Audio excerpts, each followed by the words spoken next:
Carl and Damon here from Brrraains A Head-Banging Life, gbhblofficial.com for sure. And they made what into a movie? He's back. Guess who's back? Yui's back. Yes, it's a Yui Ball movie. BloodRayne, the 2005 action horror film. Directed by Yui Ball from a screenplay written by Guinevere Turner.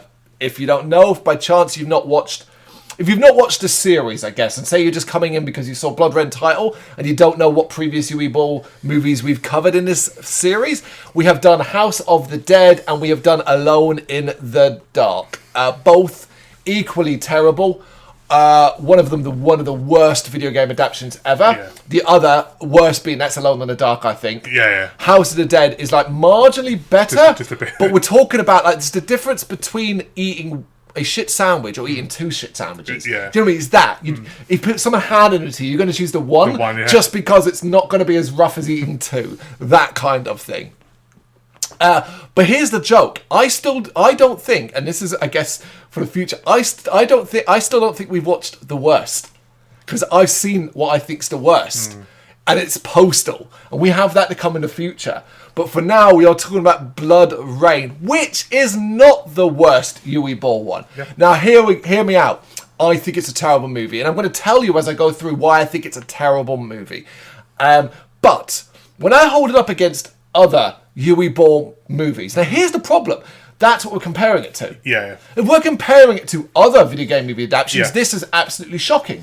Yeah. But when we compare it to a Yui Ball movie, like you said to me, Carl, you got a choice: BloodRayne or House of the Dead. Before you've even finished saying, you'll be saying House, and I'll have torn BloodRayne out of your hands as the choice.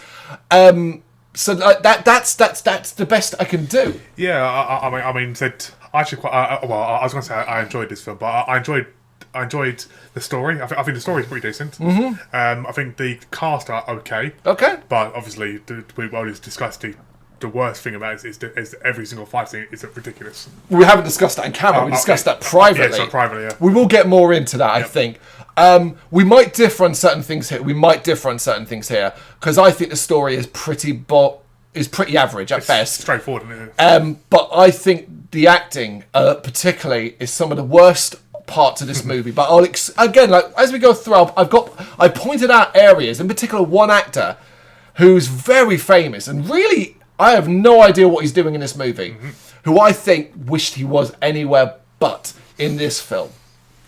But we'll get into that as we go along. If you don't know as well, this is the first film in a trilogy, a completely unrelated trilogy. The second one doesn't follow on, and the third one doesn't follow on. The second one is basically a Western and has a completely different cast, including a person playing BloodRayne, and I don't believe it was directed by Yui Ball. I believe it was produced by Yui Ball. The third one is about Nazis. So get used to that. Okay. Yep, it's gonna be an interesting run with BloodRayne. That makes no sense at all. I've reviewed them all on the website.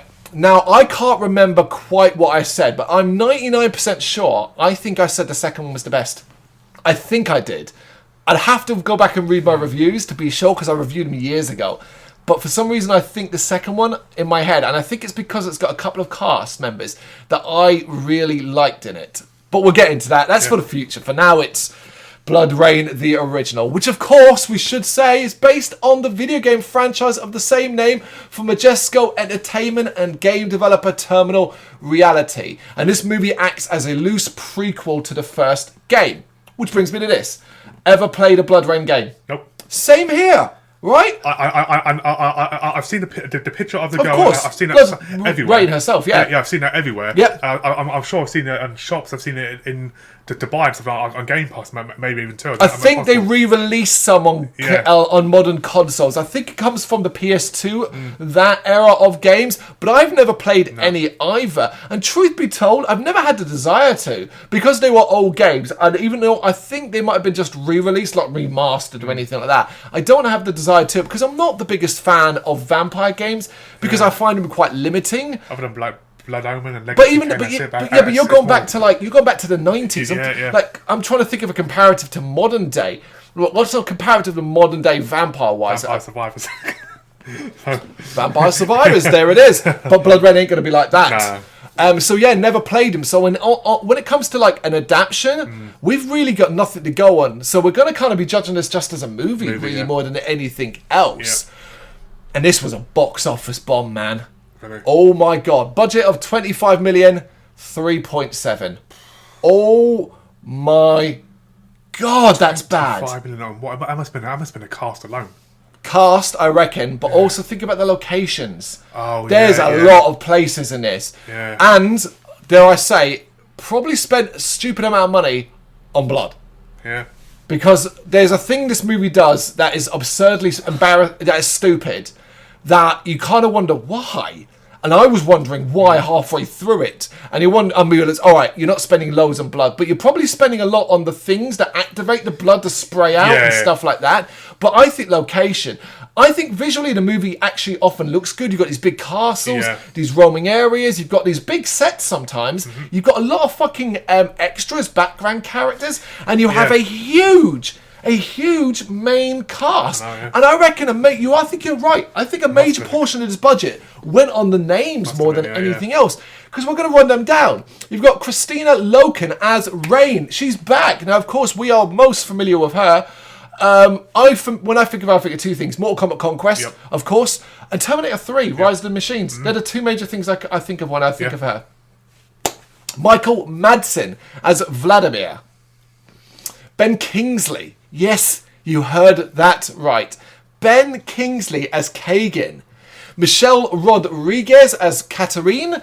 You might know her from anything from the Fast and the Furious franchise. Lost, Anna Lucia.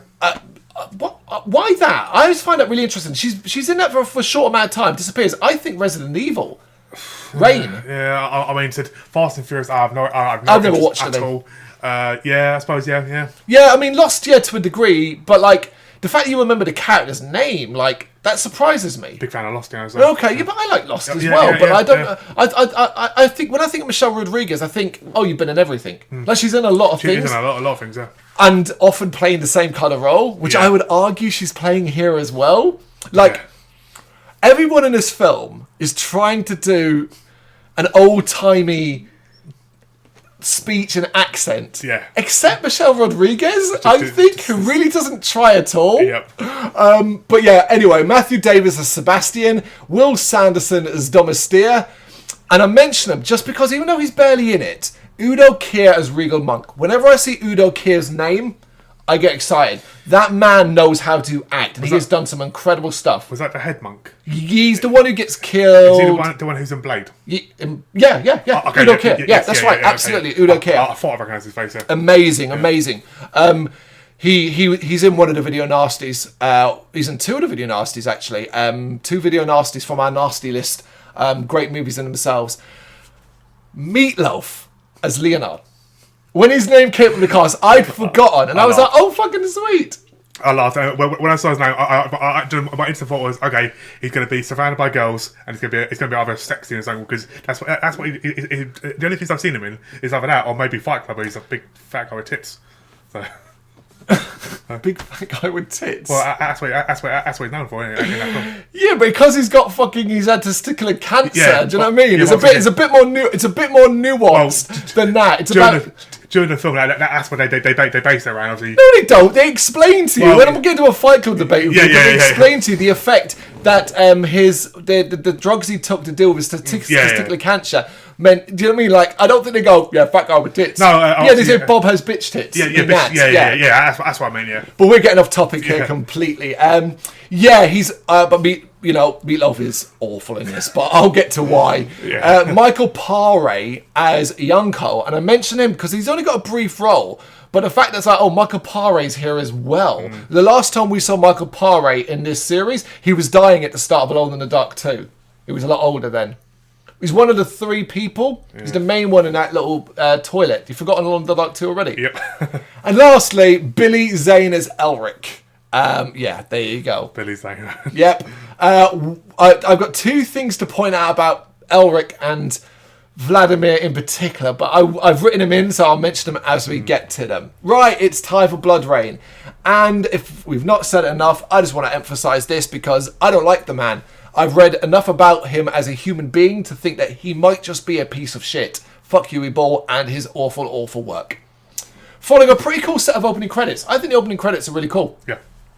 With some very cool imagery, we transition to Night in a Town. And our first view of Michael Madsen as Vladimir in a hilariously bad wig. Why? Right, this movie has a lot of wigs. And here's one of two characters that genuinely baffled me is, okay, why if he had short hair, let him have short hair. He's got this almost mullet-like hair. Yeah. It is so bad. It looks so fake. Bit of breeze in the air, bit of wind. It could blow off, yeah. It's awful. Yeah. Anyway, he's Vladimir, and he's with two others, a young man named Sebastian and a woman named Katarine.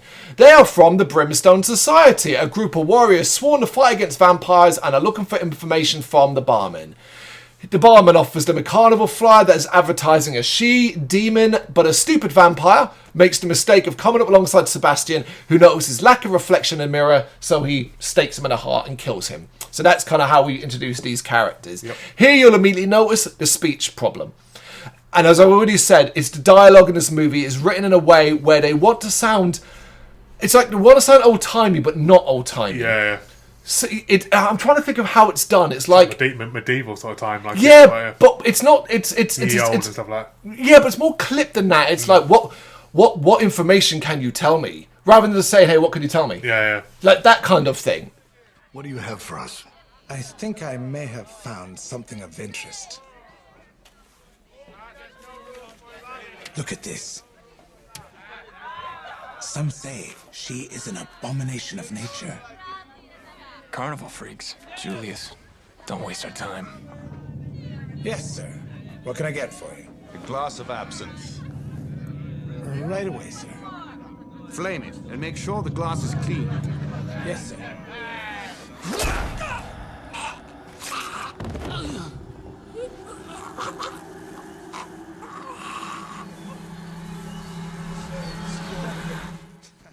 The conversation returns to the woman on the flyer, and as the barman explains what he has heard, we cut to that carnival. And this is a good example where I'm talking about the sort of location, the characters, and the thing that's going on, like for money being spent.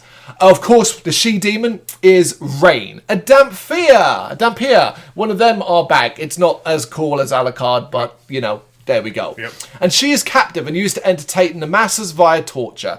So, first question, why is she captured? They never actually explain, other than having a chain around her neck and being put in a cage.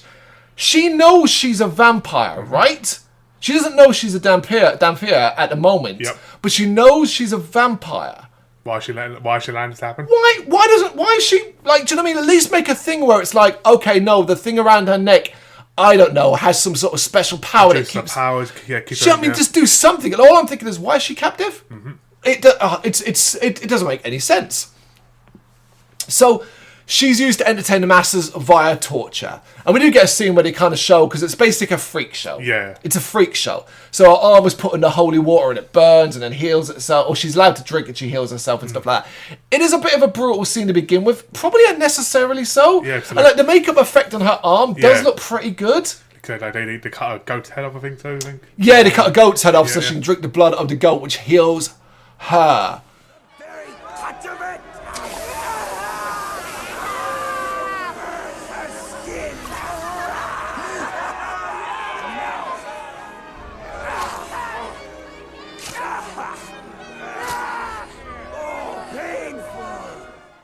Having heard this, the Brimstone Society are interested and head off to find her. At the carnival, Rain's friend is filled with false hope and gives her a pendant. Bet she's going to live for long. Yep. Now we cut to an ominous castle where Kagan is receiving an intel report for Domestir. Get used to these two just talking to each other. Yeah. That's about it. Pretty much, yeah. It's about Rain, and Kagan remembers a time when he attacked and threatened a woman regarding a young child. Oh my god, this fucking flashback scene happens, I swear, 100 times in the movie. It's only like 5 or 6 times, but it feels like 100 because each time it's like you don't show anything new until till the end where you show the full thing. Mm-hmm. And what really bugs me is that oh, we'll cover it when it comes to it. Yeah. Because of what's suggested and what we see doesn't quite work for me. He tells Domestea, who looks like he's trying to laugh. Did you notice that here? Domestea's got this. Now, I'm convinced it's because he had to look at Ben Kingsley sitting there with this awful fucking hair, this awful makeup, and looking like he wishes he was anywhere else but this movie. Yep. And he's just standing there laughing, and he didn't bother to redo it. He looks at his back to laugh. Then she is alive, the little one who slipped through my fingers. You must find her. She poses a threat to my plans. Send out your best spies, Domestea. Anyway, he says that this child slipped through his fingers and orders the man to find out more. So, what happened from the point of that child growing up into Rain? That's a long fucking period, right? Really? And only now they're finding out. Really? Whatever though. Because randomly, Rain is now running through the woods bloody and traumatized. How did she get free? We now cut back to that. For some reason, rather than just cut back to this scene happening, we jump to Rain having escaped and then go back to seeing how she escaped. That makes no fucking sense. Like, that's out of order. Flip them over. Cut back to what's about to happen now, and then show us Rain running through woods. I would say that they're trying to do like a game, but then I don't think a game's ever done that. So, but even a game would do. Even if it was in a game, I'd say flip them over. Yeah. That makes no sense. Because we now see one of the carnies came to rape her, because this is the level of class that Uwe has, that rape is actually a thing in this world. Like, I'm not being a prude about that sort of thing, but if the amount of rape that is implied in this, or suggested, or said to have happened, if you removed all of it, none of it would matter except one. And only one that matters is because it's relevant to how Rain becomes who she is. That's it. But she hit him with a bottle. The blood sent her into a blood fury, which I guess is from the game. Yeah. Probably a thing. Blood rage. Yeah, whereupon she slaughtered her way out.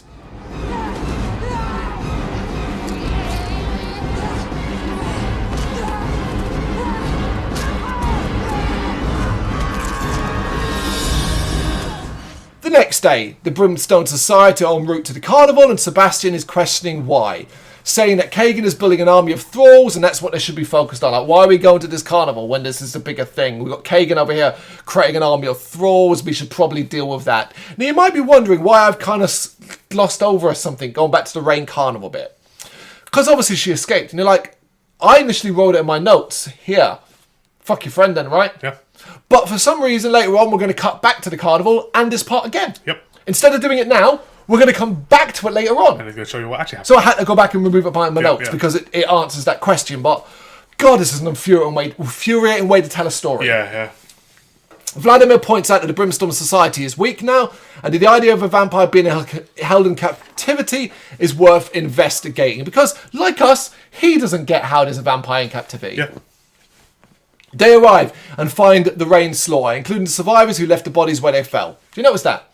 Everyone's getting up, like in the rest of the carnival, seemingly for breakfast, but all the bodies are just lying where they fell. You don't want to clean up? Maybe make a pile and burn them?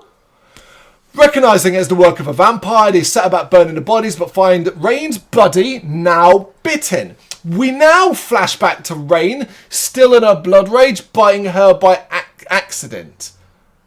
Again, why was this out of order? This woman tries to stick up for Rain, claiming that she's not a vampire because she was wearing her crucifix. I mean, no. Like, everything else says But Katarine kills the woman, and after burning the rest of the body, she heads back off to check a nearby village. Now we cut to Billy Zane as Elric, wearing the second silliest wig in this movie. I don't get it. Billy Zane is bald. At this point in his career, he is a bald man. Why could he not be bald here? Why did they put a fucking wig on him? It looks so dumb. Suppose, but the time period they're trying to go with. Bald people existed in the olden days. It's a fantasy world as well. Remember that. You don't need right. You do that. You do this sometimes. I swear you think when I ask you a question that I'm looking for you to actually give me an answer. Well, I'm not looking for an explanation. It's a general question of why put a wig on? And there's no good sense, really, is there? There isn't. But particularly, like, it looks dumb, right? It looks bad. It does look bad.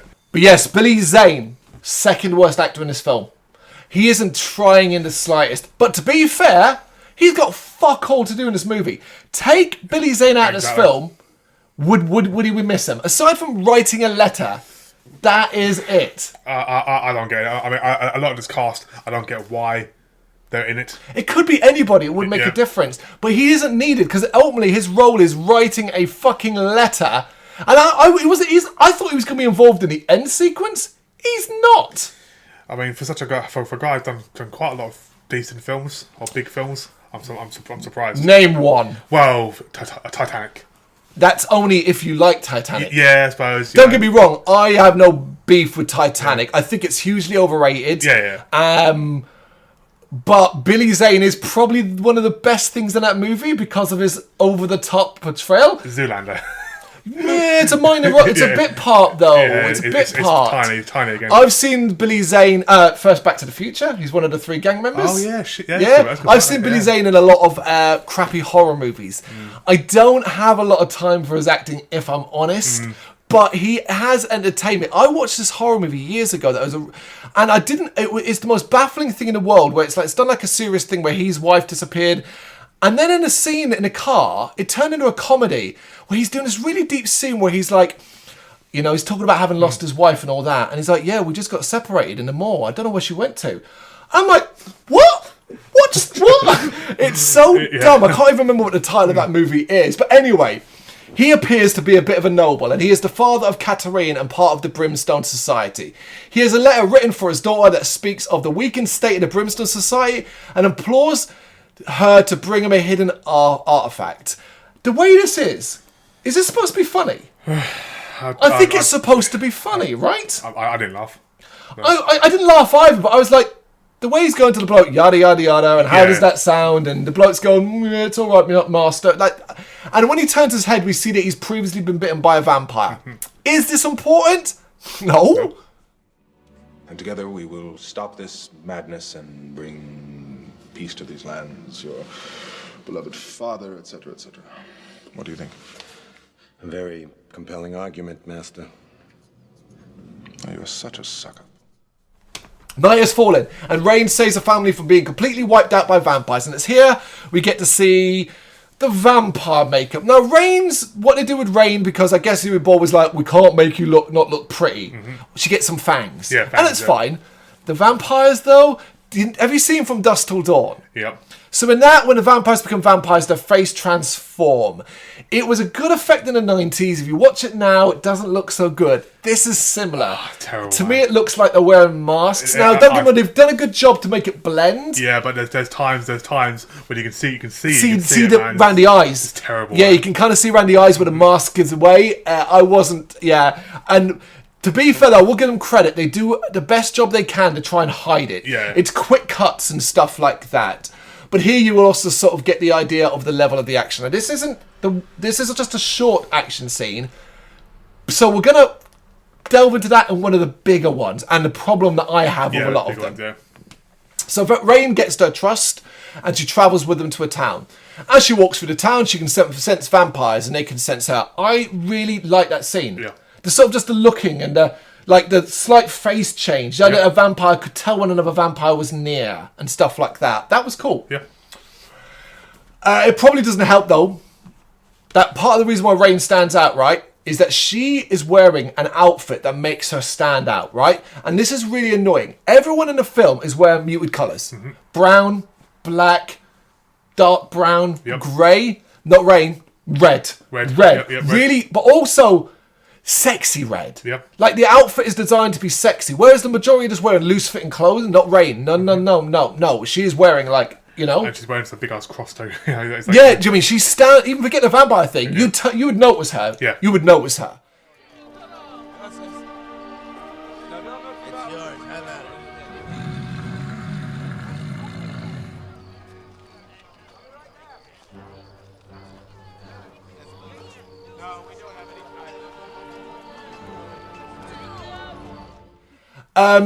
After killing another vampire, she hears a voice in her head calling her, and she sees a woman in the distance, so follows her. Here is the character for the plot.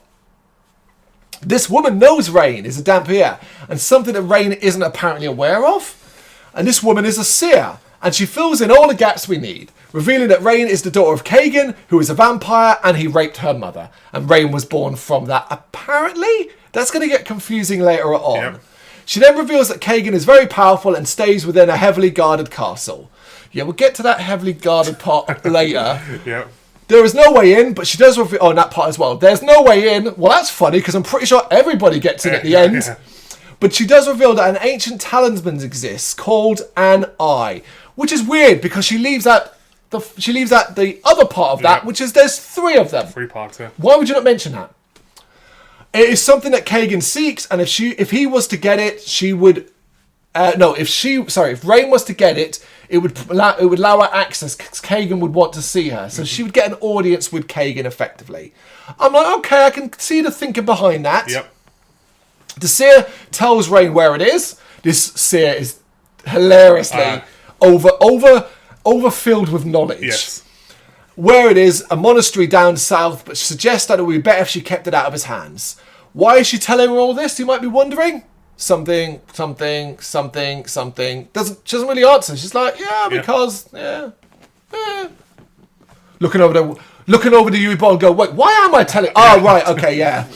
Rain leaves, but is being watched by an angry-looking man. How angry did this dude look? He was angry. This actor has been told, look mean, and he's just gone, like, I laughed so hard. I was like, oh my god, that guy looks furious. I hope he got paid well for that. So I don't get that, okay? Is obviously this is telling her all this information, okay? Prophecy. Okay, I said the prophet person, Yeah. okay? But we mentioned it before, but what about the 15 years in between from her being a baby to an adult? So was the game? Where's she been in that was the game time? just sitting there thinking, I'll wait until she's older, until she goes looking for the eye or the heart or whatever, and then I'll come out and get it. None of it makes sense, because this film acts like the moment we see Rain in the carnival is like she's gone from a baby to an adult in a yeah, day. from the little girl to that, and nothing happened in between. What's really annoying about that? It's not like have the carnival being in a different land across the sea. Yep. It's not. It's in the same fucking area. In fact, it's close enough that she could walk and end up in a carriage and drive there. You're telling me no one has come across her? Like, or at least say she's been held captive by the carnival. But then the carnival's been advertising her. It's nonsense. Yeah. And that's why I said to you about the story being not good. One of Domestir's spies reports back to Kagan about Rain's quest. Kagan insists that they let her find the eye, then kill her. You might be wondering, is Ben Kingsley just going to sit in that chair and like spout 2 lines and then disappear? Yes. Pretty much, yeah. That is exactly what he does in this film, barring the end of it, where I have insight into the end as well. That's quite fun. Yeah. But Jesus Christ, what is he doing in this film? I can only he got paid a lot. I don't know how much. He must be the highest paid one. 100% because it was Ben Kingsley. Ben Kingsley is a bankable name. He was a famous actor. He's a famous actor. Isn't he Sir Ben Kingsley? Yeah, I think so. I'm pretty sure he's been knighted. So I mean, I don't know if he was Sir Ben Kingsley at this point. Although if he was, they should probably take it back from him. Because here's the thing, right? I get it. You're in a shit movie. You were in a shit movie, you don't want to do it, and you're getting paid and you're going to half-ass it. There's your problem. You can be in a shit movie, but if you throw your heart into it, we will recognise it. And we'll say, that was a shit movie, but wasn't Ben Kingsley great? He put on his best performance. Oh, like he really tried. Like, do you know what I mean? He was having fun with it and stuff. We've seen actors do that. Yep. Instead, what I get is a shit movie and an actor shitting the bed to the point where I lose some respect for him. Yeah. Because I'm like, oh, you've now made this movie worse. Yeah, it's just a paycheck. Because of what you're behaving and looking and acting like. Now, I may be wrong. This may have been the direction where you were bored. Look like you're bored. Look like you wish you were anywhere else but here. Look like you're a tired vampire, Dracula style. Compare that to what we got in Castlevania with the Dracula there who was tired, exhausted and wanted to be killed. That was animation with a voice actor, and I 100% convinced in that. All I see here is a bored actor wishing he was anywhere else. So definitely. Fuck you, Ben Kingsley, for this. Domistir gets a little army together and they are seen by the Brimstone Society. It seems as though everyone is now heading to the same place. Rain gets there first though and lies to get away into the monastery, and the monks, look to help a weary traveller. Smart, I liked it. Later though, she's sneaking around. She's seen by the Udo Kier's monk. I don't know his name. He's just called Monk. So Udo Kier. Going into an area that she probably shouldn't be going into. Inside, she finds a hulking beast asleep, one with a big hammer, a guard of sorts, and the first boss of the game. She ends up waking up, not the game, the film. I don't know if it's actually in the game. Yeah. She ends up waking up, they fight, and this is it. This is where we'll start. This is one of the many bad fight scenes that don't last very long. Okay, so for me, I'm going to list every problem I have with the fight scenes as all of them. There are worse ones to come because this one's short, but I'm going to point them out here. I really like Christina Loken. She can't fight. She's slow. She has these sort of like Baraka from Mortal Kombat. You know how it comes out there, but instead she's holding them. They're those. But basically, she moves in slow motion doing that, and it looks really shit. But not only that, it's cut to shit. The camera's like to the point where it becomes sickening to watch. But even though the camera's moving really fast and cutting constantly, it feels really slow. Yeah. And I don't understand that as well. But not only that, it does these constant up-close shots to blood spraying out. And it's a monster, so I can forgive it. But later it's being done with humans.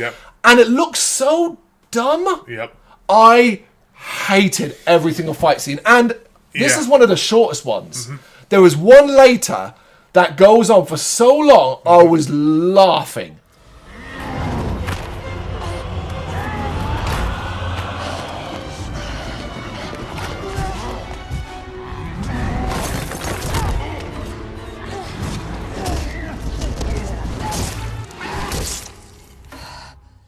Well, I mean, yeah, the fight is so crap. But the one thing which annoyed me about this is that when he sort of threw against the wall moved. Yep. And he jumped on the floor actually buckled a little bit. It's a bad set. Absolutely terrible. And the thing is, the monster itself looks fake as shit as well. It's not a good design either.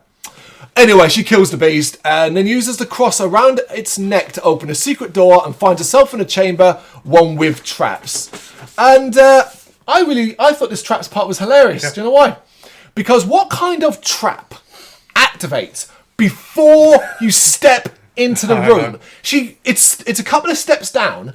She stands at the top, and the traps just go like blades swinging across, CGI blades as well. And they look terrible. And I'm like, well, now you just give surely that would activate when you step into the room. But it's a warning blade. It has to warn you first. She's basically okay. That's not a trap. That's just telling you no, don't come in here. Put a sign up then. So this is the proper Indiana Jones and the Temple of whatever it was. Well, it's a bit more skill set that because she flips her way across the room somehow and grabs a case. However, this actually activates a good trap. Because when she pulls it off, the room starts to fill with. Now, I never fully understand this. Is it holy water or just water that's the problem? I think it's just water. If it's just water, I don't get it. Holy water, it would have been so much more better. Right? Okay. I look at it this way. There are different variations on lore regarding vampires.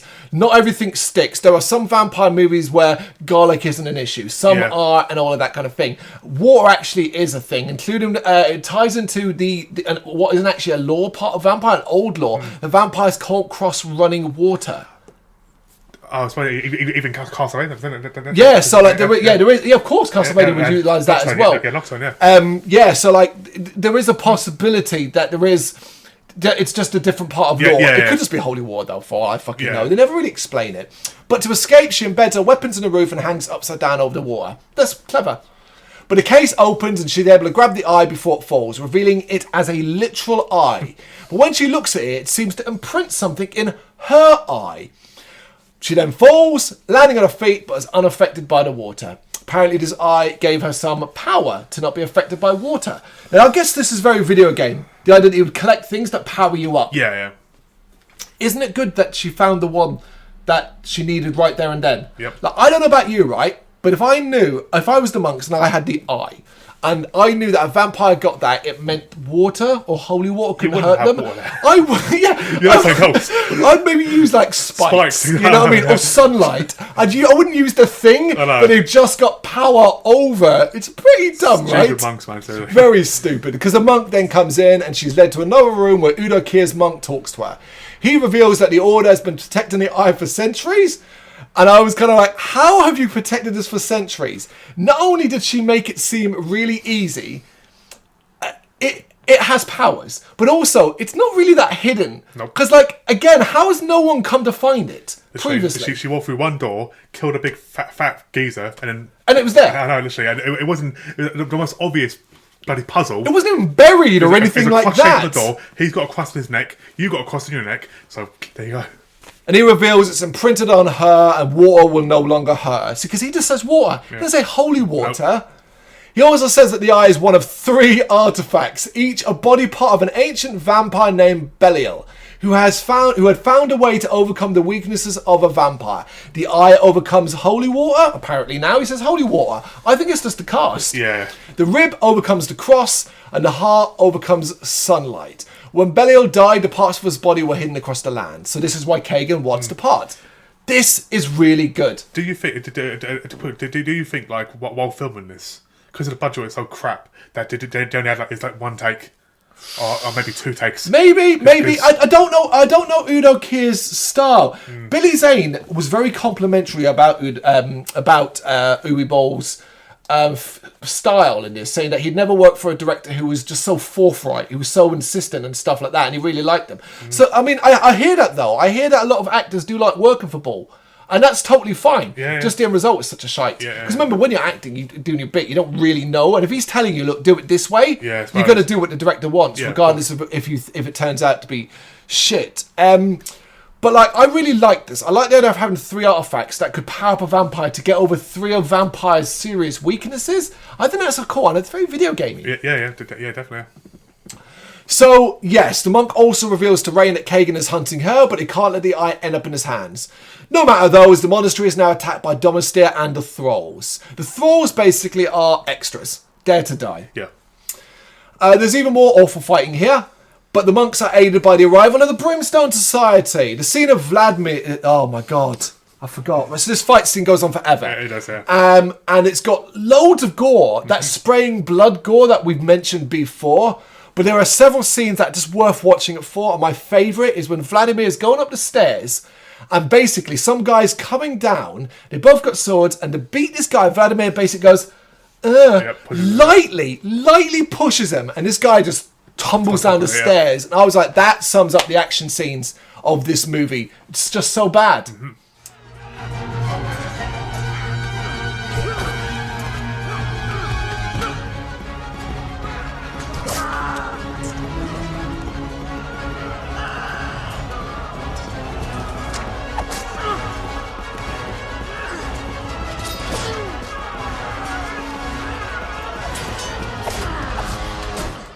How's this for dumb, though? Rain, the powerful vampire, the Dampier, is knocked out with a single punch by Domestir. I literally went, that did not just happen. Yep. They did not just have him go, bang, boom, and then knock her out. What the fuck? I almost was offended. She hasn't discovered her abilities yet, all of her abilities yet.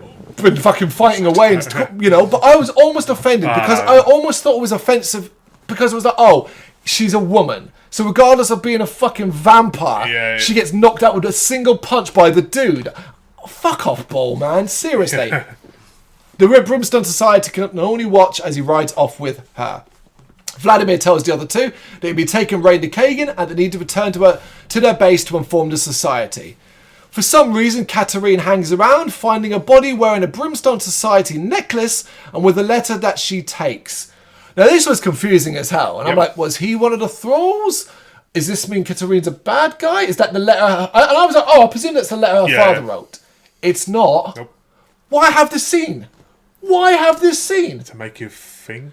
But it doesn't matter anyway, because you're just going to do it anyway. I don't even know. A young woman is brought to Kagan. Ben Kingsley looks like he wishes he was anywhere but here. And he acts comforting to the woman, but ends up feeding on her. Now, I wrote here, imagine this. Imagine this was the moment that you found out he was a vampire. Imagine up to this point, all we've thought was a nobleman, posh, and all that kind of thing. But here, when this woman's brought in, and you think, oh, he's just some sort of torturous, demonic monster man, he actually reveals he's a vampire. Would have been cool. Show, don't fucking tell me. But instead, you had to point out, oh, King's a vampire, King's a vampire, King's a vampire. Now we could have done it. Yep. Yeah. Morning has arrived and Domestea has brought Rain, who is still unconscious. He knocked her out the night before, and she's still unconscious the morning after. Yep. Did he drug her? She isn't even tied up. Yep. That's driving me nuts. But he brings her to a guarded building.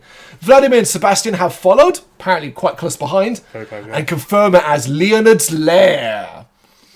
They kill the guards outside before we cut inside to see Meatloaf as Leonard. He's basically a hedonistic vampire surrounded by semi-naked women, also wearing a wig. But not this is the third worst wig. Yeah. Just because it's Meatloaf, yeah, and it kind of works, and he is playing it as cheesily as possible. Like he's trying to be like a hedonistic vampire. Basically, have you seen Futurama? If you know Futurama, there's a hedonistic bot in that, yeah. which is the sort of Roman Emperor one lying in a chair that's like, that's how I feel like Meatloaf based the character on that. Because he even tries to laugh like that. He's like, It is awful. I've got no beef for Meatloaf. Rest in peace. Yep. As an actor, he's sometimes done some cool stuff. And as a singer and as an artist, I mean, goodness me, one of the brightest creative people in the world. But this is not good. This is not good. Delightful. No, Leonid, she's Kagan's. Kagan. Oh, Kagan.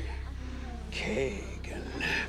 The mightiest of all vampires. Should have had him singing too. At this age, I don't know if he could though. In his later age, he wasn't his voice had gone. Domestea requires shelter until nightfall, and Leonard wonders if Rain is a gift. Oh, is this woman for me? God, it was very annoying. Thankfully, he's not in the movie long. Domestea tells him that she is for Kagan, and Leonard gets a bit uppity about Kagan. He really wants to add Rain to his collection, but relents on assistance from Domestea. He's going to change his mind in a minute. However, Rain now wakes up, and upon seeing her magic eye, which is not a pun, he demands that she stay and has Domestea removed. Vladimir and Sebastian are moving through the building, coming across what is some actually really good scenes of blood, gore, and violence. Yeah. Now, what I like about this is it's done sexy. It's that kind of blood orgy style thing, and I think it's done really well. It's one of the better scenes in the movie. So we can be positive. Yep. Leonard demands the eye, but Rain tries to fight back, resulting in her being stabbed in the side. Vladimir and Sebastian arrive, there's some fighting, and the vampires are killed, including Leonard. I'm just going to gloss over the fight scenes. They're all awful. Yeah. They take Rain out, and we cut to them on a boat as Sebastian isn't too happy with having her around. He's going to change his mind later. So I don't get is when they're taking it out, why are they covering her from the sunlight? She's a damn pill, so she's half human, half so she wouldn't burn. No, she would. Would she? No, well, in this law, in BloodRayne law, she burns. Now, see, you're doing that. You're using law from others. Think BloodRayne law. Now the problem is we have to use a vampire base until we're told otherwise, right? So the vampire base is sunlight kills, holy water hurts and can kill, can't cross running water, don't like garlic, stake through the heart, all of that stuff. The problem with BloodRayne is, right, up to this point, it has done everything traditionally. Stakes work, sunlight's an issue and stuff like that. So you're absolutely right. Everything we know about dampiers has been sunlight doesn't hurt them. They're daywalkers. They are Blade. Exactly, Blade, D, Hunter D. Vampire Hunter D, Alucard. That's everything we've been told. So this movie goes, no, not that. So I get it. It's a bit like, oh, well, I can't blame you for thinking it. Yeah, of course, But on the boat, Vladimir defends are pointing out all the things that make her not a vampire. Like, here's the thing. Absolutely is right. It's like, listen. She's clearly not a vampire because, like, cross around her neck, all this kind of shit and stuff like that. But also, do you know what I mean? Like, I'd say Sebastian's right, but sunlight and shit like that, I don't understand because later they're going to act like what Rain is. They all knew, and it's not a common thing, but it does exist. So why haven't you put two together now? Meanwhile, Domestea is reporting back to Kagan. That's our third fucking scene of this. Who is angry and demands that Rain be brought to him alive upon hearing that she is assimilated with the eye. Rain is brought to the Brimstone Society HQ where Katarina awaits with a face like a slapped arse. Here's some classic Michelle Rodriguez faces. She reveals to them that the message she found was about the Brimstone Society in Rome being wiped out and that Kagan has the rib. Something we now see being given to him by some big dude with a big hat. That hat's awesome. Yeah. I was a fan of it. Okay, so there's a big plot hole here. This letter, she picked up that body at the monastery. Why was that person there at the monastery? If you, were to deliver that to the Brimstone Society, wouldn't you have gone to their headquarters? Yeah. Now, there's a simple way to explain this. Oh, he was en route and had stopped at the monastery to rest that night. Yeah, that makes sense. But because they didn't tell it well, to the point where we thought that letter was the other one for her, it just made me go, wait, what? Yeah. Like, again, it's like, fucking add these bits in just to make it make sense. Yeah, I think they're expecting you to work out yourself. Yeah, but here's the problem, right? I have no problem with that. You know we do. In fact, you're terrible for that, Damon, in regards to overworking things out. What I mean is, but when little plot points like this, how hard you do need to tell us, because how could I work that out? I have to add. What I have to do is add it in. I'm not working in. I'm adding in. But when she's talking here, she says like, "Oh, I found a message from a messenger from Rome. He had stayed at the monastery en route to us to rest, and he was killed during the battle." Yep. There we go. Covered the whole thing. Anyway, they have put Rain in a cell, and she implores them to let her go, revealing that Kagan raped her mother in front of her. What is wrong with this film? Why do you keep adding this in? Like, we get it, but they feel like they want to keep hammering it home. Yeah, it's constant, yeah. I don't get it. Is it to add more sympathy? Try and make it more sympathetic? Because I struggle to be sympathetic to any character in this. Yeah. But I recognise Kagan as the bad guy. Yeah. It's easy. Apparently he'd come looking for Rain, who was hiding nearby. So we now get the full flashback scene where Kagan busts in looking for Rain. She's hidden behind like a little alcove.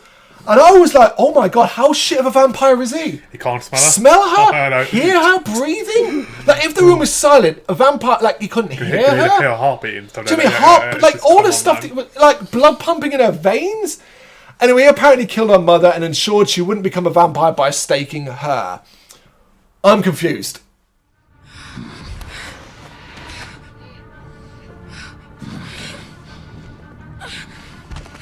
Where is the girl? There is no girl.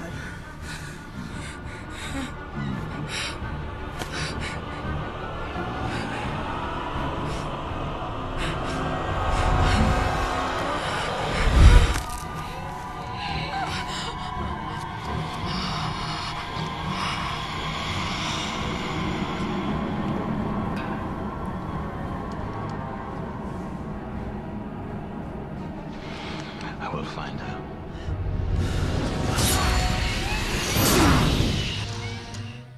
So, he had previously raped her, because that's how Rain is born, right? Yep. But Rain is now a young girl of about 7 or Watching 8. it. But this is a separate scene that apparently she says he raped her mother in front of her. Yet this scene doesn't have a rape in it. Now, I don't want a rape in it. No. But it doesn't have it. So, unless she's talking about a different event, why then show us this scene following it? Yep. Also, what she'd kept Rain hidden up to this point, and now Kagan had found out, because Rain's about 7 or 8 years old here. I know. What is going on? This film. But apparently her story is so sad. It's so sad it convinces both Vladimir and Sebastian to free her. Although Katerina is clearly not happy. And the dialogue, I wrote it here, the fucking dialogue in this film here is so bad here. Vladimir points out that it's not a good idea to fight Kagan alone and that she should stay with them and train. Later, Katerina confronts him about letting Rain stay and how it goes against the teachings of the Brimstone Society. And I kind of got to agree with her. The Brimstone Society has like a list of rules, and one of them is kill all vampires. Yep. And you're now buddying up with one, regardless of what happened. You know what I mean? It's not good luck. Yeah. We then get a montage. Why have we got a montage in this film of Rain being trained, sort of? It's brief and doesn't make much sense as we've already seen her fight. This is what bugged me. I'm like, we've seen her fight. Why does she now need training? Yeah, no. Like I said, hypothetical question, right? I'm just saying it out loud. Especially as she's given her weapons back soon, and we now see her alone in the woods using them. Back in the Brimstone Society, she's doing some more training with Sebastian, but one of the blades in her swords break because they're cheap as shit. It's made out to be a big deal because those swords belong to a dead carnival friend. Because I forgot at the start, like, a friend's using them to cut stuff and that's impressing the crowd. But, like, that girl was in 2 scenes. Yeah. I don't care about her and Rayne's relationship. You know how you could have added more weight to that as an explanation of why Rayne stayed with the carnival? Because her friend was threatened with death if Rayne ever tried to escape. There you go. There you go. Vladimir tells her he knows someone who might be able to fix him, obviously. Later, Rayne is in her cell when Sebastian brings her some clothes. Oh, yeah. He invites her to dinner with the rest of the Brimstone Society before revealing that Rayne isn't the only one who has suffered loss. Sebastian's parents were killed by Vladimir after becoming vampires. This is the guy's best acting. This is, what's his name?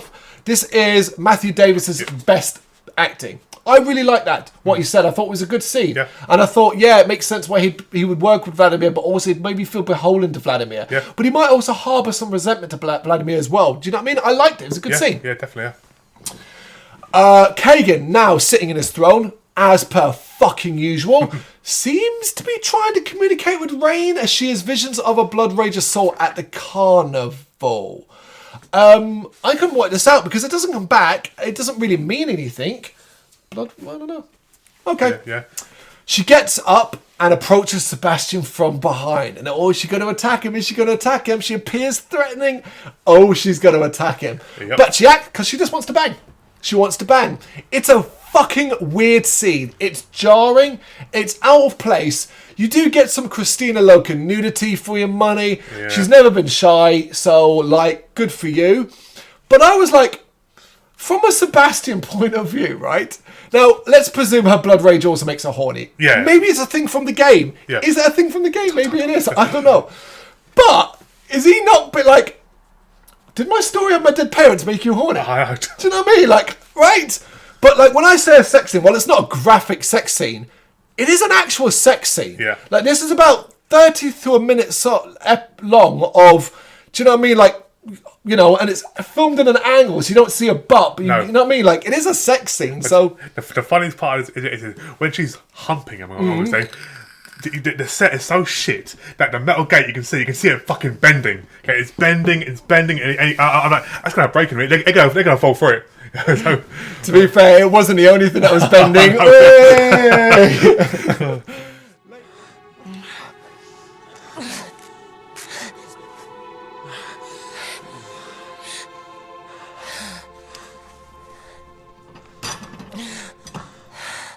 Later, Rayne attends dinner and there's some fun and games with a kiddie. She's fitting in. I like that scene. Yeah. I let it not be said that Christina Loken can act. Yeah. I think she can. I really do. And scenes like this mean something. However, Katerina's had enough. Even though she pretends to be nice to Rayne's face, she secretly sends a message to her father claiming that she now believes Brimstone to be lost. And you might be thinking, didn't he send a letter to her? And now she's a letter to him? And like, are we really doing scenes between these two characters communicating via letters? Yeah. Yes, we are. Cut to Kagan. Ben Kingsley once again sitting and staring like he can't believe he ever signed up for this. He spends most of his film in that fucking chair. He is told that only one brimstone is left and then orders his thralls to find it and destroy it and bring him Rayne. I laughed my head off here. It's the way it's how he is so... I think he wanted to get this scene over with. It's one of his longest scenes of dialogue. He has to say 3 lines. So he says it so fast. He's like, destroy it, get him, kill him. Destroy it, get him, kill him. Like, it's like that. It's fucking hilarious. It's like he just what? I'm just going to get the dialogue out and done. Yeah. And I'll bet you any money that Yuri Ball was like, can we ever? And Becky's like, fucking no. Nope. That'll cost you another $100,000 if you want me to say that again. Basically, I also find that what are the Brimstone Society actually doing? Because it seems like they're just chilling out at what must be quite an easy place to find. You know why? It's fucking huge and filled with people. You're telling me no one can find this place? It doesn't even seem to be well hidden. Nope. There we go. Sebastian is dealing with Rayne, but Katarina comes along and tells him that he's needed by Vladimir. With him gone, she takes his place, and obviously the 2 women duel, and it's supposed to be like strong women, except all they're actually doing is being catty to each other. Yeah. It's shitty writing again for women. Your form is weak. It's lacking passion. It's part of my plan. I am tiring you out. Your plan is lacking passion as well.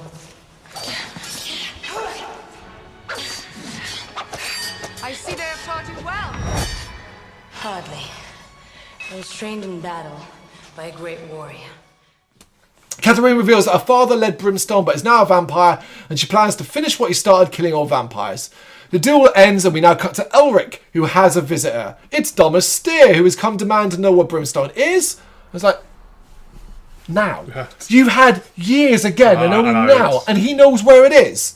But he accuses Elric of plotting against Kagan, something Elric reveals to be true, but asking him to join up. And I was like, wow, played your cards well there, aren't you? You're supposed to, because I thought the whole Elric character was supposed to be like a schemer. Yeah. Trying to think who's a good comparative, maybe from another game or movie. Someone, Final Fantasy Unlimited right now, similar to Oscar. That kind of character. Yeah. But he's really not. No. Thomas Steer is loyal though and refuses, demanding to know where Brimstone is, but Elric won't reveal it because apparently he won't betray his daughter. Mm-hmm. At the Brimstone Society, Katarina is not happy to hear that Vladimir is leaving with Rain and insists that Sebastian go with him. He agrees but reminds her that she is a leader and tasked with defending the society. Rain, Vladimir and Sebastian go to see Yunko, a supposed ally to Brimstone. He's a black market shop guy with vampire killing weapons, including new blades for Rain. I'm going to presume this character or this thing exists in the game. It's what exists. It's a 2-minute scene where they go there, buy some stuff, and get the blades, and that's it. And it's like, I could see you doing that in a game, like a shop. Weapons and stuff we're doing that in Dead Island 2 at the moment. Kind of thing. Meanwhile, Domestone and his thralls are moving to the Brimstone Society. Arriving back on the shore, the gang find a boat guy dying, who reveals that Brimstone has fallen. They agree it's a bad idea to go back, as that's what Kagan wants, and to bring the fight to him. Before he dies, though, the boat guy quietly reveals to Rain that Katarina betrayed them. How would you know? Weren't you just waiting on the... Whatever. Yep. That night, having made camp, Rain is woken by the voices in her head and leaves alone. Sebastian wakes and follows, demanding that she not leave alone. She insists that she's going to find a heart, which will give her 2 of the artifacts, giving her a chance against Kagan. Now, I'm baffled about this whole why these things would help you against Kagan. Because isn't it against getting over vampire weaknesses? Kagan's not going to have, like, shutters on his windows and pools of water lying around, is he? And none of the tools come into play at all in the last battle. Not at all. She claims she knows where it is because she can hear it. Oh, that's what that is. Fine. Before she leaves, though, he gives her his Brimstone Society medallion and she gives him a crucifix. And I was like, oh, that's so sweet. Not. It's not. They got no chemistry. Nope. No. Rain goes back to the Brimstone Society HQ, finding a slaughterhouse, and that Domestone and thralls haven't actually left. She's able to hide, though, and follows the voice in her head down into some caves. In there, she goes deeper and deeper, finding a large room with a deep pool. Katarina is there with some Brimstone Society members who have sided with her, apparently. It appears as though she knows the heart is down in that pool, but says it's not for Kagan, it's for her father, and ensure Kagan is defeated. Alright. How did you know that? So the heart was under Brimstone all along, and Katarina knew. So I'm going to fill in a blank. Elric knew and told Katarina. Yeah. There we go, that's the blank. Katarina heads into the pool, but unknown to her, Rain has followed. Finding the heart, they fight underwater, but Rain is stabbed, allowing Katarina to get away. However, that means nothing, because immediately Rain then catches back up with her outside the pool and kills her. Just feeds on her. And I was like, wow, that's abrupt. Yep. That's really abrupt, right? Yep. Felt like that character maybe had a bit more to do here. Maybe a redemption storyline, realising he made a mistake. Maybe to be betrayed by your father, who reveals that actually he just wants the tools so he can be a ruler. I mean, I don't think Vladimir and Sebastian would be too impressed with you feeding on her. Well, she makes sure not to mention it, doesn't she? I know. Which at least is smart. Yeah, smart. To be fair, would have criticised if she'd gone back to him and go, yeah, sorry, I killed her and drank her blood. We'd have been like, why? Okay, cool, no worries. So she just never really mentions it.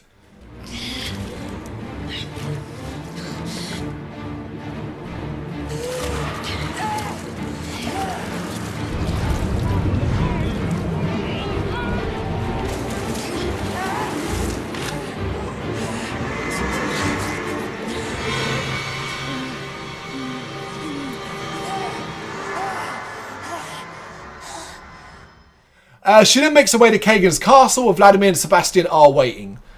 They see Rain arriving at the front door, where she claims she's brought the heart for her father to get in. Yeah, cool. Inside, she's thrown in a cell, obviously. Yep.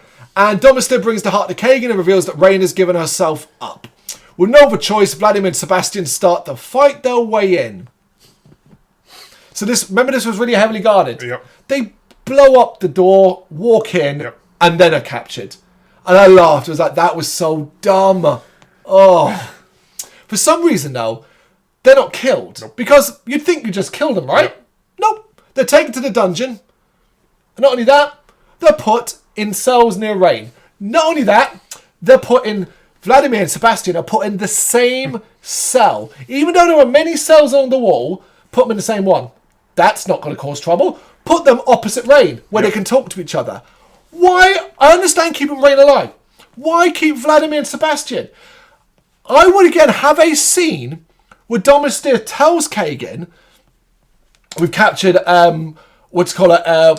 Vladimir and Sebastian, do you want me to execute them? And then go, no, we can use them as leverage to get what we need from Rayne.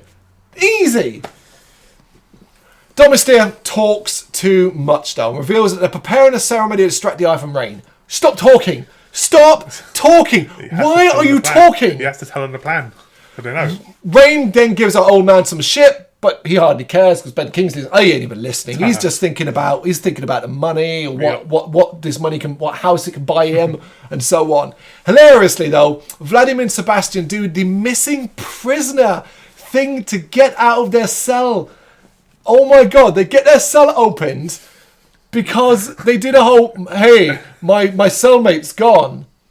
And the guy, rather than stopping, maybe looking around the cell like that from the outside, goes, I'm going to go in. It's awful. Oh, but I'm just going, well, I can smell him, he's right there. No, he's a thrall. Oh, sorry, yeah. Which is why I'm okay on that part. But what I mean is, why not stop at the entrance and... Oh, yeah. Because you'd be like, look in the corner, But also, if you're standing by the entrance, we as human beings have something called peripheral vision. You'd see it Out the side of your eyes, you'll notice things at the top of your eyes until you notice them. Yeah. But obviously, they need to get out, so there we go. And they start fighting their way upwards. My companion is gone. I don't know what's become of him. Stand back.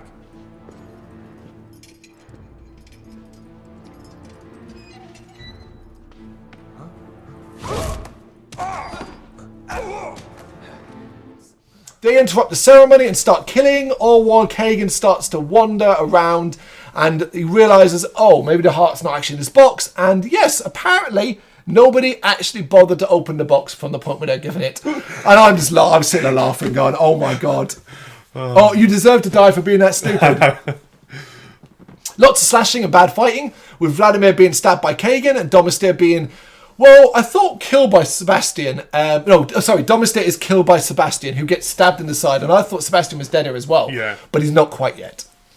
Rayne now faces off against Kagan. It's the boss fight, and it is shite. Because not only do they talk so much, it's really short, and it's filmed in a way to make sure you don't see Ben Kingsley's face. Yep. Because Ben Kingsley is not doing this fight. Nope. Someone else is. She eventually gets stabbed by him and she collapses and he stabs her again. But the two men who aren't dead yet combine their efforts to weaken him, allowing Rayne to fight back and stake him, and Kagan dies. And it's so... Oh, well, that was easy. It felt easy, right?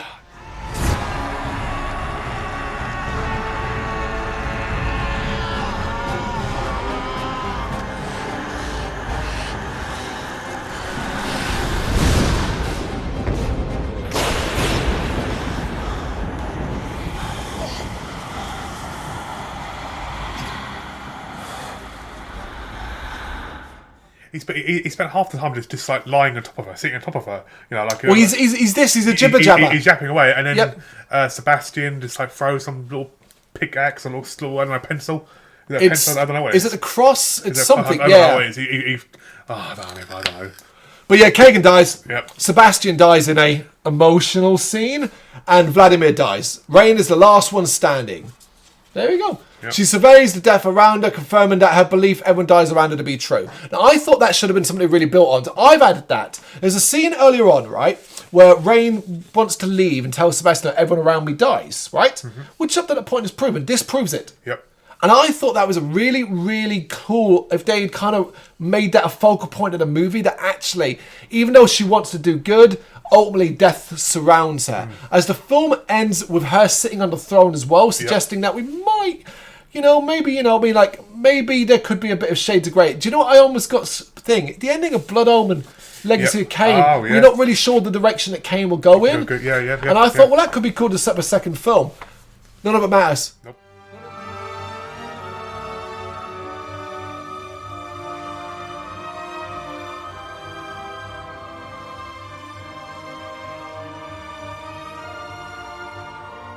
None of this matters because not this. The second film, BloodRayne, Rain is just a character in a different time. It's not. None of this matters. None of this is coming back. Oh, so the name is basically just like a history name. So anyone, it's the same character. Yeah, really?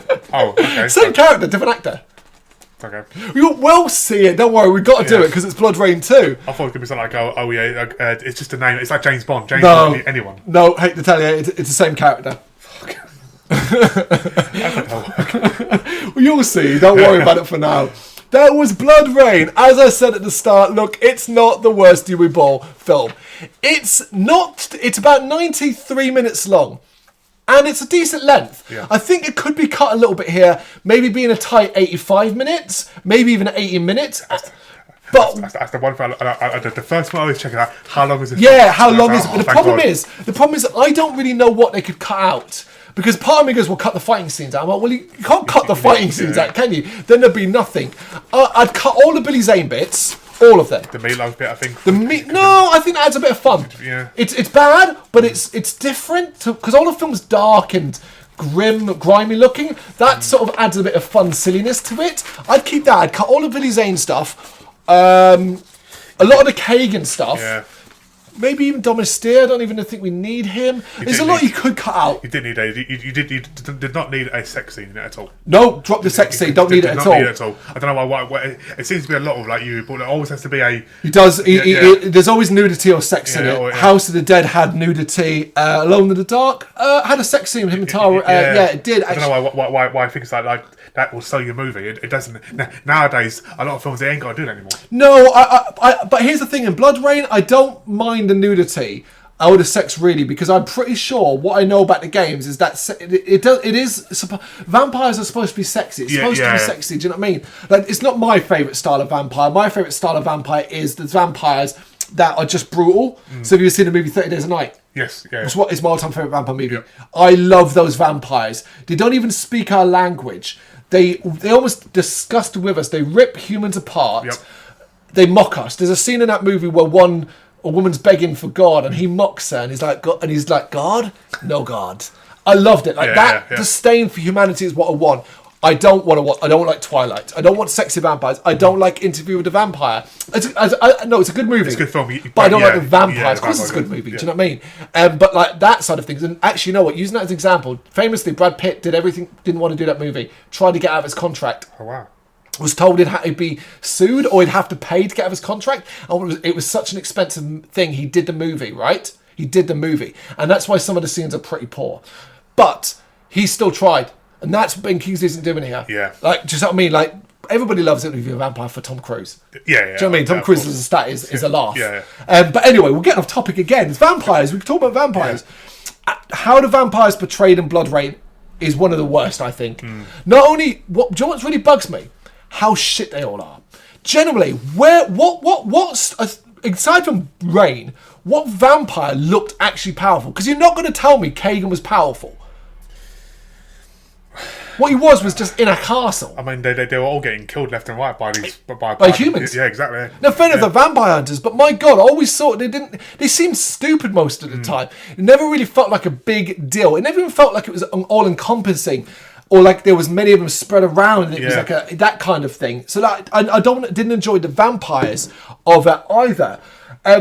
Speaking of which, the plot point of the three items, the eye, the rib, and the heart, irrelevant to the end. Yep. Completely irrelevant. It didn't add anything to Rain. It doesn't matter to Kate. Like, I'm baffled as to why they were ever a thing in the movie, aside from having a quest. Yeah, that's it. Just a quest for it must have been just for gameplay. It's also it's a game thing, and that's fine. But it's also like how easy it all was as well. The eyes at a monastery. The rib just gets found. We don't in Rome apparently, but like just brought the Kagan, and the heart's under fucking brimstone. Exactly. So there's no difficulty there either. It's all over.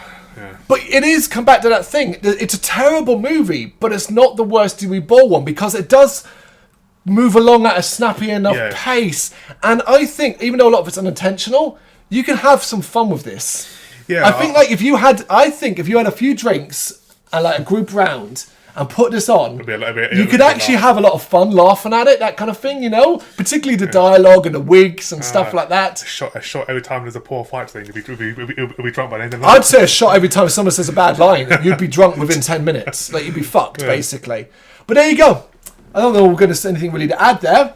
Obviously, we've got 2 sequels to come in the future with BloodRayne. BloodRayne 2 Deliverance and BloodRayne 3. I can't remember what the subtitle of that is. For some reason, I'm like Rise of the Spetners, but I think that's a different franchise I'm thinking of. I think that's Outpost, the Outpost movies. BloodRayne 3, something Nazis.